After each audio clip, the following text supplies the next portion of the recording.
What is going on, everybody? Welcome back to a brand new episode of TheLead Houston, where it's all Houston all the time. Today, we are going to be reading and reacting to DJ Bieniemy's latest article on ESPN Plus. Make sure to check it out. I don't know if this one's free or not because I'm logged into ESPN Plus already, but anyways, go ahead and try to check it out. If not, then let me be your key to unlock said exclusive content. I'll find out in just a moment. Haven't seen anything about it just yet, but he does ask the question, ladies and gentlemen, as to why CJ Stroud and the Houston Texans should be excited about the draft picks that happened from this NFL draft. Ariante Ursary. We'll get into it. DJ Bieniemy does a fantastic job. Friend of the channel. He's came on here before. We love him. He's doing a damn good job at ESPN. So let's go ahead and get into it. Beforehand, make sure you are subscribed to TheLead Houston, where it's all Houston all the time. Appreciate every single one of y'all, man. We're on the road to 15,000 subscribers. So again, super appreciative of every single one of y'all. Almost at 13.5K. We're trying to get to 15K before training camp, and we're doing a pretty good job of it so far. So again, pretty fast growing channel so far. Trying to do as much as we can to keep it going, but let's go ahead and react and see what DJ Bieniemy has got to say about our Houston Texans. All righty, so let's go ahead and get into it. You see Jalen Noel is the video pictured there. DJ Bieniemy, Houston, the theme for the Texans offseason has been simple for the offensive side of the ball. Out with the old, in with the new, and the draft was no different. Houston has been looking to implement change after the Texans saw dips in yards per game. We see 342 to 320. Points per game, 22 to 21.9. Okay, While sacks allowed went up from 47 to 54 in DeMeco Ryan's second season as coach. Monday after the season, Ryans lamented about getting over the proverbial hump. Houston had been overhauling the offensive personnel and free agency, and last week's draft was the last key step of that rebuild. 6 of Houston's 9 draft picks were offensive players. After moving out of the first round, trading 25th to the Giants, Texans' first round selection came in the second round, and Iowa State wide receiver Jaden Higgins. He'll be a welcome addition. He'll be a welcome addition for CJ Stroud, big body receiver, 6'4", 215, good top end speed, 4.47. Second time in the 40-yard dash to pair with Nico Collins. Houston obviously traded up to 48, selected Ariante Ursary to join a Chackle room featuring Titus Howard, Blake Fisher, and Cam Robinson. Houston doubled down on Iowa State receivers, drafting Jalen Noel in the third round, number 97. Last team to draft multiple players at wideouts from the same college, same draft before this year was Chargers in 023. When they selected Darius Davis and Quentin Johnson. Hopefully it doesn't work out the same way for us, though. Crazy feeling obviously wasn't expected, but it's a blessing and something that's just words can't really explain it. To be able to team up with my brother again, Noel said, of teaming up with Higgins again. What Stroud's been able to do for the past 2 seasons really exciting. Just being able to grow in a league with a young quarterback is exciting. Can't wait to get to work with him. All right, no problem. Love hearing that from Noel. Definitely do. Someone that is going to be very much in line with working with CJ Stroud. As we all know, I think he'll be over the moon as a wide receiver here with CJ, having a quarterback that throws with anticipation. I think he's going to find Noel to be one of his favorite targets this year. Noel and Higgins went over 1,000 yards in their last season in college. Noel gives Texans something they didn't have, a dynamic vertical threat, with him running a 4.37 second 40-yard dash time at the combine.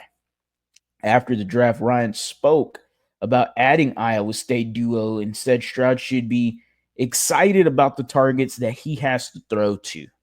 You talk about playmaking ability, Jalen's ability to stretch the field in the deep end part of the field, Ryan said. And then you have Jaden, just a big target, very similar. I know a lot of people said he's very similar to Nico and what he's able to do, but you get a receiver of his stature, and with his catch radius, it just opens up a lot of things for us offensively that I know all of our guys are excited about.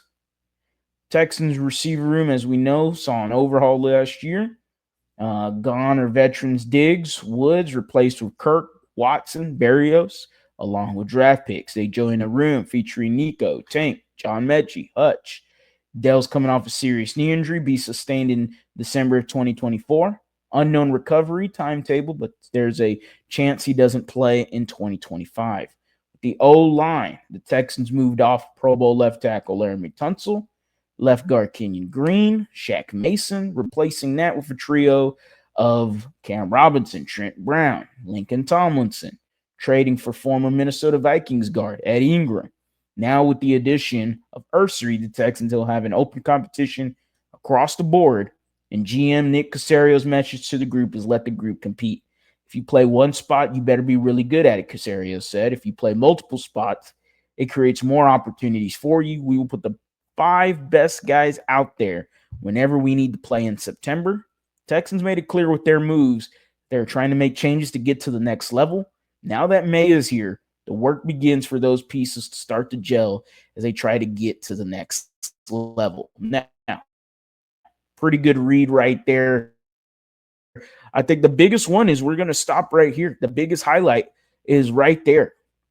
We will put the 5 best guys out there whenever we need to play in September. That is the words from Nick Casario. He's talking about the best offensive linemen, and we talking about it. The best 5 line talk.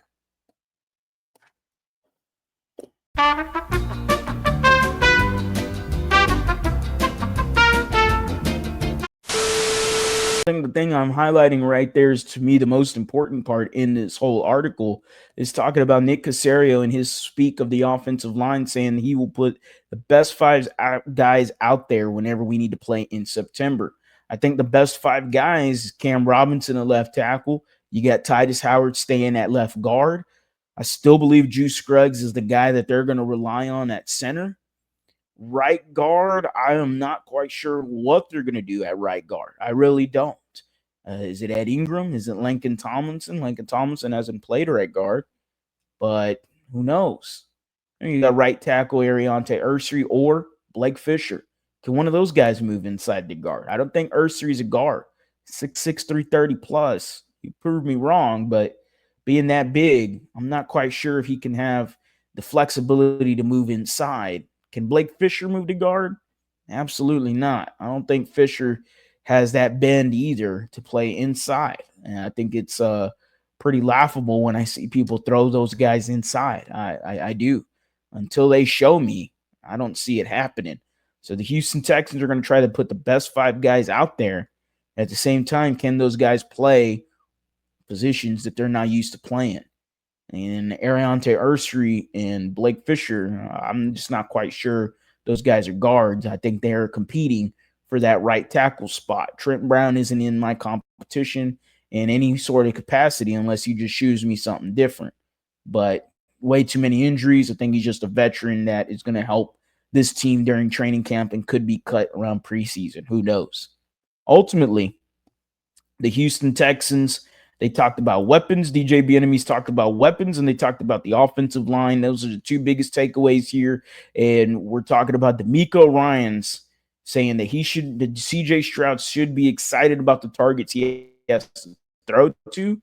As we know, we've struggled with wide receivers staying healthy in the number of wide receivers when it comes to the playoffs. We saw in Collins, but it seems like continuously back-to-back years, there's been only just Nico Collins in them playoffs.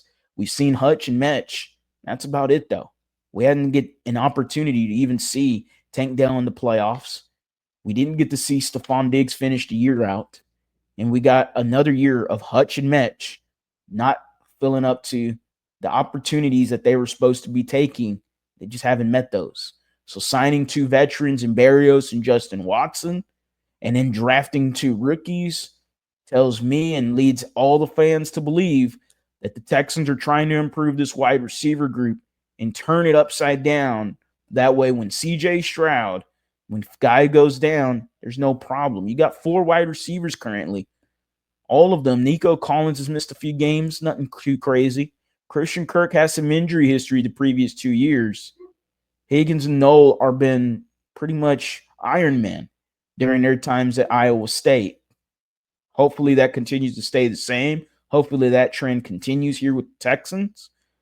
But you got 4 receivers, and I am not afraid if one of them goes down, you're not scrambling and you're not looking at the free agency, at waiver wire, trying to claim a wide receiver. No, I'm comfortable with the wide receiver group. CJ Stroud should be comfortable, and he has weapons to throw to, and he should be rather more excited about this season upcoming with him, Nick Caley, the wide receiver group, the running back group as well.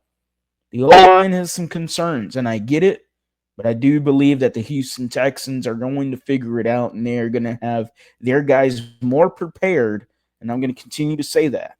They're going to have them more prepared this year than they were last year. If anybody has any complaints, concerns, questions, comments, make sure to leave them down below. You already know what it is, man. It's the Lead Houston, where it's all Houston all the time. Go Rockets. You already know. They got themselves a good series going up. And the Houston Texans, they got a lot of weapons. They improved the group for CJ Stroud. They improved the offensive. They did enough. They did something on the offensive line, and that's where I'll stop it right there. I won't say they improved it.